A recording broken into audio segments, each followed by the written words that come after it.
This is an update to the my previous post on the walk-in aviary that I didn't narrate. This one I'll narrate. These are the things that you do when you have exotic birds and you realize that they don't belong in cages and that they should be flying free, and the guilt gets to you and you want the best for them. This is what I did. This is our walk-in aviary attached to the back of our house. It's 32 feet long, 20 feet wide, and 24 feet high in the center.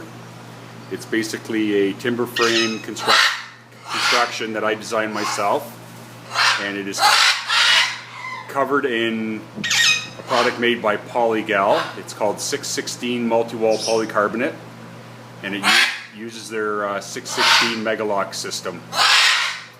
We have fin tube radiant water heat that keeps it nice and toasty in here.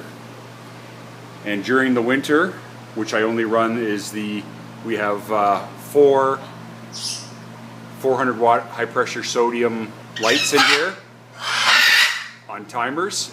2 of the outside ones have come on, and the center 2 will come on here shortly. We have all our birds in here.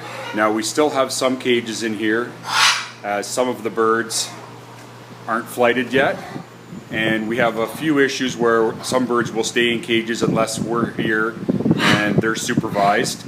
Some of the birds don't get along and are troublemakers, but everybody gets out time for the most part, and or is out all the time.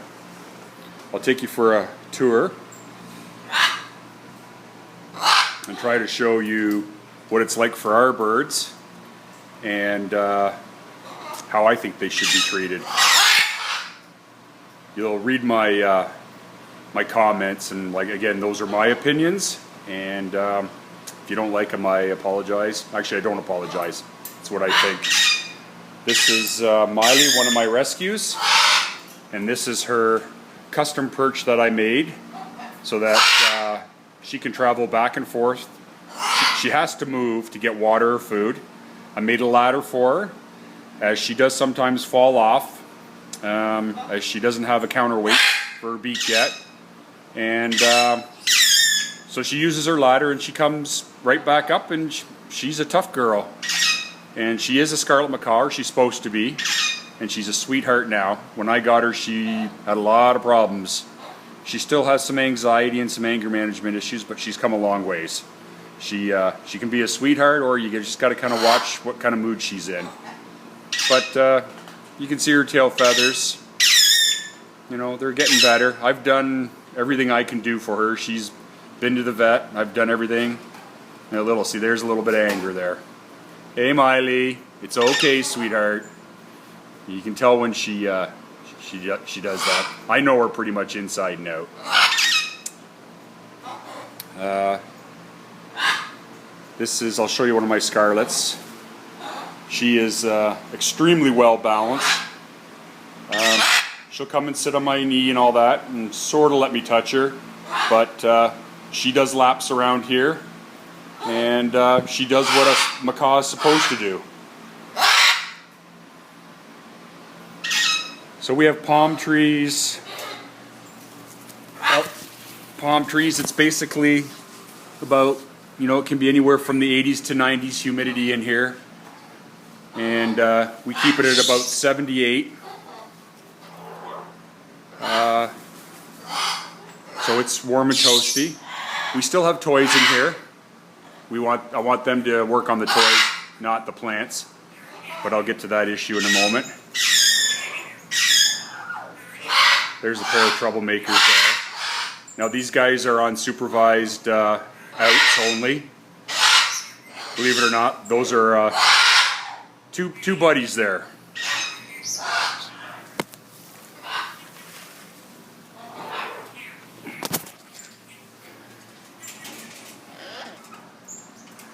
This guy does not like men, so he would be my wife's bird, but yeah, he's a troublemaker. Super smart.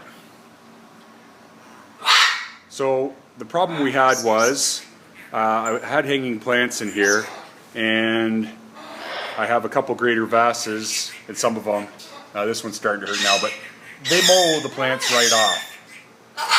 So what I had to do was, I'll show you this, sorry for the blurry thing, I'm not a pro at this. I did covers like this over the baskets, which lasted about 2 weeks, and then they figured out they could put their legs through there, grab a cloth full of vegetation and rip it out and then chew it. So I've got a new plastic version of that coming. I don't mind them eating, you know, things that are hanging out or hanging down or sticking out, but I didn't want them to mow the plant right off, so at least the plant has a chance to survive. And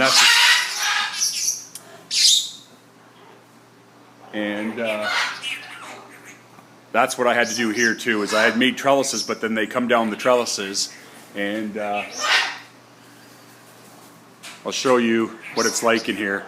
My macaws and my greater vases, they do laps around here, and they have a little, all the birds have basically agreed to disagree. Everybody does their thing,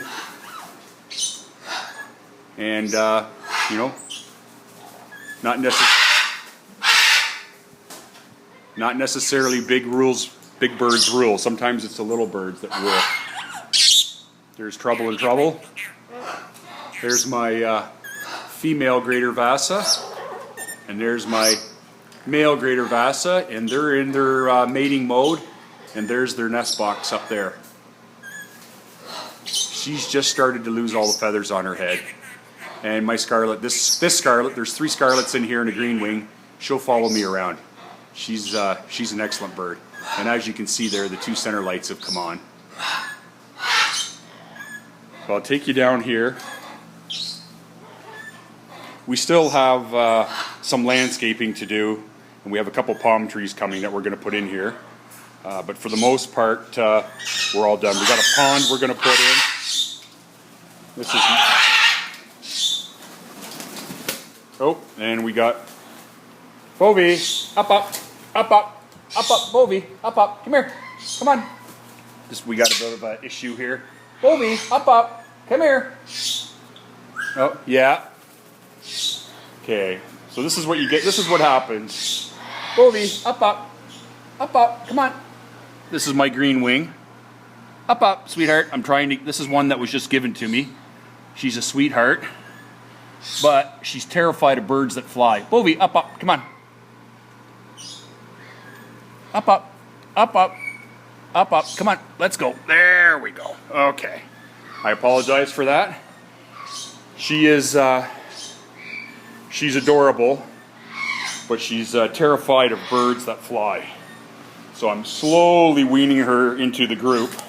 This is one of the scarlet. I'll show you there's another scarlet there. And I'm going to put her back up here. Up you go, sweetheart. You got to learn, sweetheart. You got to stand your ground. This is what happens when you take care of birds and you baby them. And I'm not sure whether she knows how to fly, and she's terrified of other birds flying.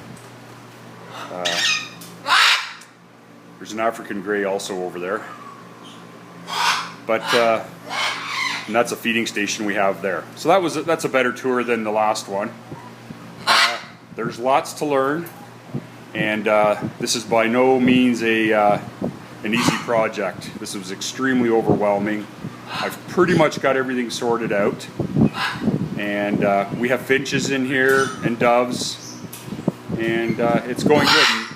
We may have 1 or 2 cages in here for the long term, but for the most part, everybody is not to be in cages. They need to be out and doing what birds do. We have perches everywhere, all the way at the top where they sleep, and it's good in here for them. They love it. They love it, and you get to see their true colors.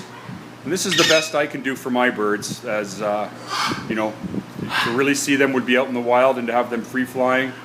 But we're in Canada here, and that's not realistic at this point. Not for some of these guys, as some of them have issues. anyways, I'll try to do another update when I have some more thoughts organized, and I hope you enjoy this.